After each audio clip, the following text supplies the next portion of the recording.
Salut, ça va? Bienvenue dans le vlog de thèse. Le vlog de thèse, c'est un vlog où j'explique ce que je fais pendant ma rédaction de thèse pour comprendre un peu ce que c'est les doctorants, quel est leur métier, tout ça, ceci est un chat. Et je parle aussi un petit peu de mes activités YouTube. Elle est jalouse parce que je m'occupe pas. Alors, où en suis-je? L'été avance, on est déjà le 9 août. Et donc j'ai commencé le 5e chapitre, j'ai genre 10 pages là. C'est l'avant-dernier. Je suis joie, ça avance, voilà, tranquillement, j'ai un bon rythme et tout, c'est cool pour l'été. Par contre, j'ai l'impression que c'est de la merde. J'ai vraiment l'impression que c'est nul en fait. Je sais pas, bon, j'avance, voilà, j'ai l'impression que c'est facile en fait, tu vois, que c'est easy, genre que tout le monde pourrait le faire. Mais sincèrement, c'est pas pour eux. J'ai vraiment l'impression que c'est obvious et c'est creux. Bon, voilà, du coup, je sais pas, on verra les retours, mais j'ai un peu peur, tu vois, de faire tout le premier jet de la thèse et puis qu'ils me disent, oh, en fait, c'est de la merde. Je sais pas, bah là j'ai eu les retours d'une de mes directrices sur le chapitre 3, ça avait l'air d'aller. Il n'y avait pas de remarques générales sur l'ensemble du truc et tout, donc j'ai juste eu un petit texto d'elle en me disant oui, je t'envoie les retours, continue comme ça, mais ça pouvait être un continue comme ça, tu vois, comme une formule quoi. Donc je sais pas trop. Après moi j'étais au fait de Bayonne quand j'ai reçu ce message, donc j'étais pas dans la meilleure réception possible, comme tu peux imaginer. Vous me posez la question de temps en temps. J'ai plusieurs directeurs de thèse, en effet j'en ai 3.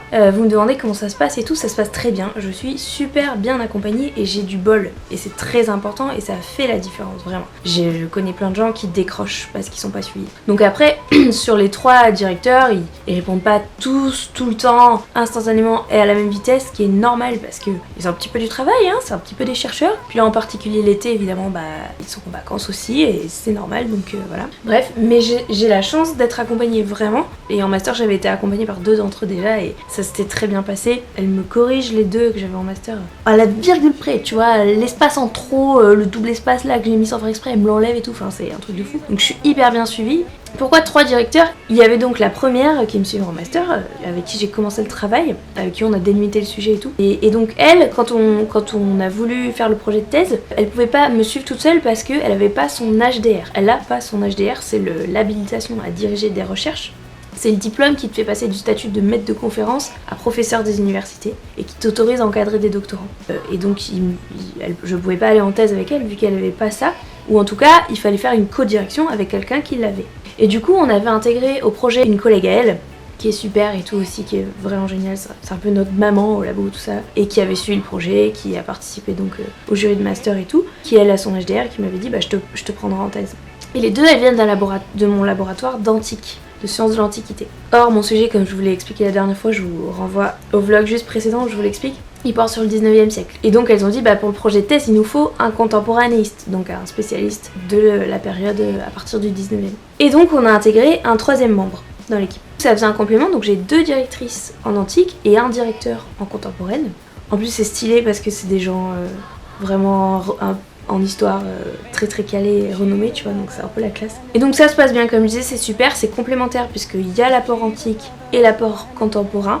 Et leurs personnalités sont différentes, leurs façons d'interagir avec moi sont différentes et se complètent très bien et je trouve que ça donne une bonne dynamique de groupe. Voilà, en plus du coup ils se boostent un peu les uns les autres parce qu'il y en a toujours un qui répond en premier forcément, donc les autres sont là oui je vais répondre aussi. J'ai énormément de chance d'être encadrée comme ça. Donc voilà pour l'encadrement de la thèse. Et bien je retourne travailler. Et alors on est quoi, c'est dehors?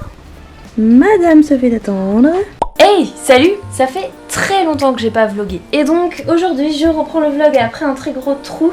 Aujourd'hui on est le 8 octobre. J'ai eu un très gros passage à vide qui n'a rien à voir avec le travail. Et ensuite du coup j'ai pris du retard par rapport à la thèse. Et comme c'est un vlog de thèse, bah voilà, je filmais pas. Donc aujourd'hui j'ai repris le taf et tout, c'est reparti, je recommence à bosser et tout. Mais du coup c'est l'occasion de parler de ces moments-là en fait de down qui arrivent aussi et qui nuisent à ton travail. Alors on est tous différents, il y a des gens qui quand ça va pas, qui se noient dans le travail, etc. Moi je suis incapable de bosser quand la tête va pas en fait. Et du coup bah là c'était trop dur et j'ai littéralement perdu un mois de boulot sur la thèse et j'ai péniblement fait des vidéos quand même parce que sans vidéo je mange pas en fait puisque c'est mes revenus. Le problème c'est que par contre la thèse c'était très dur de bosser, la thèse c'est un travail intellectuel, si le mental suit pas c'est hyper dur de se concentrer quoi. Donc j'ai perdu beaucoup de temps, ça me met pas dans la merde parce que je peux fixer les délais que je veux mais ça fait grave chier parce que ça décale mon planning. Là pour vous dire du coup bah je voulais finir mon 5e chapitre sur 6 à la fin du mois d'août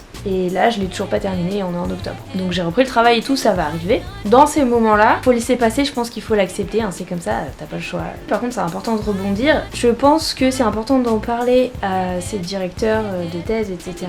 Du coup, moi, je les ai prévenus et ils ont pas du tout été relous. Et voilà, on est des humains, ça arrive d'avoir des moments comme ça. L'important, c'est que ça traîne pas. Je suis un peu doublement ennuyée parce que du coup, ce qui est très difficile, c'est de se remettre dans le travail quand c'est aussi loin. Faut un gros effort mental. Quand j'ai repris, je savais plus de quoi je parlais, qu'est-ce que j'étais en train de faire, enfin bref. Donc j'ai pris le temps, en fait, tranquillement, j'ai relu ce que j'avais écrit, j'ai regardé les retours, les corrections des chapitres précédents qu'avaient fait mes directeurs pour essayer de bien me remettre dans la machine. Et petit à petit, en acceptant que ça soit pas rapide et soudain, j'ai réussi à me remettre au boulot en travaillant éventuellement que 2-3 heures par jour dessus, mais tranquillement. L'important, je pense, quand on a ces phases-là, si ça vous arrive, c'est de réenclencher la machine, quoi. Donc ça prend du temps, il faut l'accepter, il faut être bienveillant avec soi-même. Voilà, c'est comme ça. Maintenant, j'ai un bon rythme et en plus, j'ai plein de projets qui arrivent, en plus pour les vidéos et en plus de la thèse. Donc ça, c'est super cool. Ça a l'effet négatif de ça prend du temps sur ma thèse aussi, mais bref, tout va bien. Donc le boulot est reparti. Le souci que j'ai, c'est que comme c'est loin,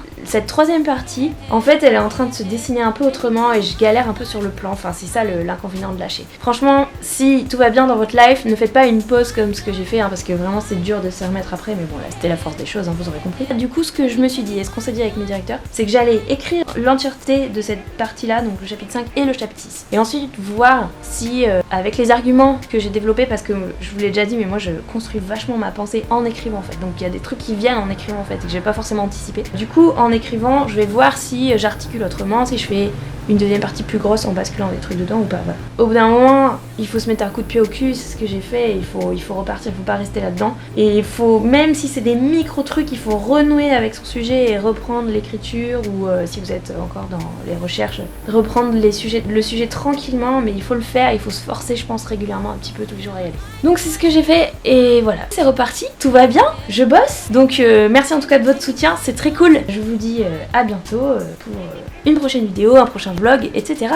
Et salut, c'est l'hiver, du coup j'ai remis mon pyjama dino, t'as vu? C'est la catastrophe, ma GoPro ne marche plus, je suis en train de filmer avec mon portable, ça va être vraiment un vlog catastrophique, je sais même pas trop où je dois regarder, mais bon bref. Alors, on est le 12 novembre, ça fait encore très longtemps que Manon n'a rien tourné, parce qu'elle a fait une tonne de trucs, et pas que la thèse, voilà. Donc c'est bien, mais je prends du retard, je continue à prendre du retard. Alors cette fois c'est plus pour des raisons de soucis perso ou autres, c'est que j'ai été engagée sur masse de projets super cool pour des vidéos, notamment on a fait un tournage au Havre, j'ai fait des contrats ponctuels, des trucs dont je peux pas encore parler, mais bref, super cool. Beaucoup de boulot, beaucoup de trucs encourageants et beaucoup de projets pour l'après-thèse et tout. Je suis déjà en train de préparer des trucs, des voyages a priori, je sais pas encore si ça va se faire, mais ce serait super top.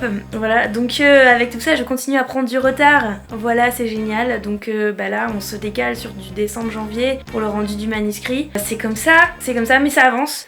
Donc mon chapitre commence à prendre une forme assez cool et comme je disais, j'écris tout et ensuite je vais restructurer. Mais j'ai l'impression d'avoir fait un truc un peu mieux que ce que j'avais jusque-là où je vous disais, j'avais l'impression que c'était trop nul et plat. Ça a l'air d'être un peu mieux, mais j'attendrai de voir les retours. On verra. Donc pour cette fin de thèse, je suis en train de relire pour ce dernier chapitre un auteur génialissime qui s'appelle Maurice Agulon, qui a travaillé sur la figure de Marianne, beaucoup sur la République, etc., sur l'installation de notre allégorie nationale. Et c'est très lié à mon sujet, donc je l'ai lu en long, en large, en travers, en master et tout. Et en fait, mon directeur le connaissait et m'avait dit au tout début de la thèse, donc il y a 4 ans et demi, Manon, faut que vous écriviez à Maurice Agulon. Et du coup, il m'avait donné son adresse postale parce que voilà, c'était un très vieux monsieur, donc pas de mail ou quoi, c'était à l'ancienne avec un courrier. Et moi j'étais très stressée parce que j'étais une petite doctorante et j'étais personne. Ouais, c'était intimidant. Et j'ai mis beaucoup de temps à écrire cette lettre parce que j'avais tout le temps l'impression que j'avais pas assez tout lu ou j'avais pas tout vu de Maurice Agulon et j'allais avoir l'air bête en posant des questions auxquelles il avait déjà répondu ou ce genre de truc. Donc je voulais surtout pas être ridicule. Et j'ai tardé et j'ai fini par écrire la lettre, et donc dans ma première année de thèse. Et puis j'ai mis un peu de temps à l'envoyer, je l'avais sur le bureau et tout, mais j'osais pas quoi. Et le jour où je me décide à enfin l'envoyer, et donc je l'avais pas encore fait, je reçois un mail de mon directeur de thèse qui me dit Manon, est-ce que vous avez vu pour Maurice Agulon? Et en fait, Maurice Agulon est décédé. Et donc, moi j'étais vraiment dégoûtée avec ma pauvre lettre, et voilà, j'avais trop tardé et j'avais laissé passer ce truc là quoi. Et du coup, j'ai jamais envoyé cette lettre. Et ce mec qui était vraiment un génie incroyable de mon sujet et avec qui du coup j'aurais jamais la chance d'être en contact parce que c'est trop tard quoi. Donc c'est pas grave, hein, tout va bien, bon moi je bosse avec tes livres et voilà, mais il y a un putain de truc de waouh, j'ai laissé passer ça quoi, c'est fou.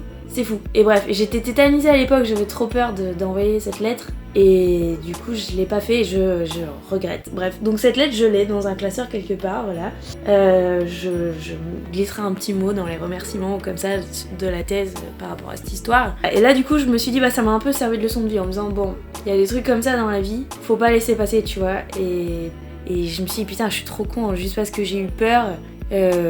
J'étais intimidée, j'ai mis trop de temps et voilà, du coup c'est mort pour toujours. Saisissez vos chances quand elles se présentent et tout, faut pas... Enfin bref, moi ça m'a servi de leçon en tout cas. Je peux te dire que maintenant quand on me recommande un chercheur ou un machin, j'hésite pas à lui écrire, j'envoie un mail direct quitte à avoir un peu l'air nul parce que je suis un peu à la main sur certains trucs ou quoi, je préfère... Enfin bref, on m'y reprendra pas 2 fois quoi. Bon, je vous laisse là-dessus sur ce vlog là. Je vous dis à bientôt. Merci de soutenir la chaîne par Tipeee, etc. Maintenant, je vis de la chaîne grâce à vous, avec quelques contrats ponctuels et tout. Maintenant, la prochaine étape, c'est de pouvoir rémunérer Bart et Otam. Je commençais à payer quelques copains des fois pour nettoyer le son, ou Lucie par exemple pour faire les illustrations, comme sur la vidéo de Dionysos de temps en temps. Et Bart et Otam, je les paye que quand j'ai un contrat avec une institution, comme on a eu avec les musées par exemple. Donc c'est pas normal évidemment, donc il faut que je puisse les payer aussi. Donc à terme, ça serait ça le projet. J'espère qu'on va y arriver. En tout cas, la thèse est bientôt terminée. Dans quelques mois, c'est réglé. Du coup, on va pouvoir développer ça à fond. Et merci pour votre soutien. Merci d'être là et compréhensif, malgré certaines petites périodes de creux comme on a pu avoir. Mais bref, bisous, à bientôt. Changez rien et écrivez aux chercheurs avant qu'ils meurent. Bisous!